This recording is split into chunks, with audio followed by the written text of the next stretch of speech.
বর্তমানে এই শাসক দল, এই রাজ্য সরকার, তৃণমূলের রাজ্য সরকার না ভারতবর্ষের সংবিধান মানছে, না ভারতবর্ষের ইলেকশন কমিশনকে মানছে, না ভারতবর্ষের স্বরাষ্ট্র দপ্তরকে মানছে, কোনো বিষয়ই মানছে না। পরিবর্তন চাইছেন, কেন চাইছেন?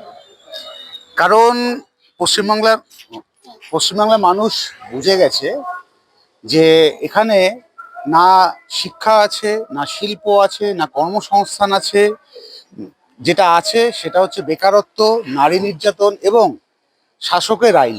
পুলিশ প্রশাসন বলতে কিচ্ছু নেই। তো এই পুরো ব্যবস্থার পরিবর্তন অবশ্যম্ভাবী এবং দরকার। পশ্চিমবাংলার সাধারণ মানুষের জন্য এটা দরকার, তাই জন্য আমাদের এই পরিবর্তন যাত্রার আহ্বান।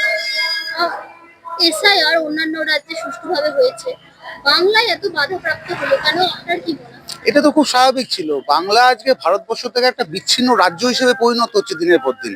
শুধু এসআইআর এর ব্যাপার না, বর্তমানে এই শাসক দল, এই রাজ্য সরকার, তৃণমূলের রাজ্য সরকার না ভারতবর্ষের সংবিধান মানছে, না ভারতবর্ষের ইলেকশন কমিশনকে মানছে, না ভারতবর্ষের স্বরাষ্ট্র দপ্তরকে মানছে, কোনো বিষয়ই মানছে না। শুধু এসআইআর কেন, সব কিছু বিষয় নিয়ে সুষ্ঠুভাবে এবং আগামী নির্বাচনও যে সুষ্ঠুভাবে হবে না, আজকের ইলেকশন কমিশনারের যে মিটিং হয়েছে, তাদের যে মিটিং হয়েছে সেই বৈঠকে বোঝা গেছে যে যেভাবে পুলিশ আধিকারিকরা, প্রশাসনিক আধিকারিকরা যেভাবে ধমক খেয়েছে, তাতে খুব পরিষ্কার যে এই রাজ্যে কোনো কিছুই সুষ্ঠুভাবে সম্ভব নয়।